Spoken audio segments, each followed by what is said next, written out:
സംസ്ഥാനത്ത് 9 വർഷം ശീതീകരിച്ച് സൂക്ഷിച്ചു വെച്ച ബീജത്തിൽ നിന്നും യുവാവിന് കുഞ്ഞു പിറന്നു. നമസ്കാരം, കൊട്ടാരക്കര മീഡിയയിലേക്ക് സ്വാഗതം. 18-ാം വയസ്സിൽ വൃഷണാർബുദ ബാധിതനായ യുവാവിന്റെ ശീതീകരിച്ചു വെച്ചിരുന്ന ബീജം ഉപയോഗിച്ച് 9 വർഷങ്ങൾക്ക് ശേഷം കുഞ്ഞിന് ജന്മം നൽകി. ശീതീകരിച്ച ബീജത്തിൽ നിന്നും ആൺകുഞ്ഞിനാണ് ജന്മം നൽകിയിരിക്കുന്നത്.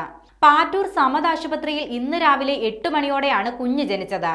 -196°C ശീതീകരിച്ച് സൂക്ഷിച്ച ബീജം പ്രയോജനപ്പെടുത്തി വർഷങ്ങൾക്ക് ശേഷം നടത്തിയ IVF ചികിത്സയിലൂടെയാണ് കുഞ്ഞ് ജനിച്ചത്. പേര് വെളിപ്പെടുത്താൻ ആഗ്രഹിക്കാത്ത ദമ്പതിമാർക്ക് സിസേറിയനിലൂടെയാണ് ഇന്ന് രാവിലെ കുഞ്ഞ് ജനിച്ചത്. വൃഷണാർബുദം ബാധിച്ച് 2016-ൽ ചികിത്സ തുടങ്ങുന്നതിന് മുൻപാണ് യുവാവ് സമദ് ആശുപത്രിയിൽ ബീജം ശീതീകരിച്ച് സൂക്ഷിക്കാൻ തീരുമാനിച്ചത്.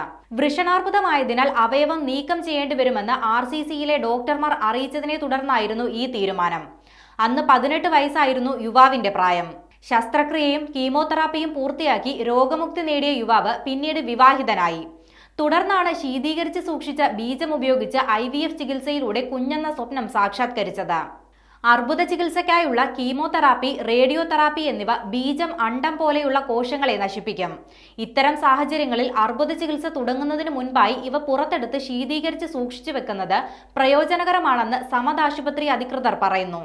ലിക്വിഡ് നൈട്രജൻ ക്രിയോ പ്രിസർവേഷൻ രീതിയിലൂടെ -196°C ഇവ വർഷങ്ങളോളം സൂക്ഷിക്കുന്നത്.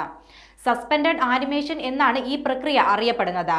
10 വർഷം വരെ ബീജം സൂക്ഷിക്കുന്നതിന് നിയമപരമായ അനുമതികൾ ആവശ്യമില്ല. എന്നാൽ അതിൽ കൂടുതൽ കാലം സൂക്ഷിക്കണമെങ്കിൽ നാഷണൽ ബോർഡിന്റെ അനുമതി ആവശ്യമാണ്.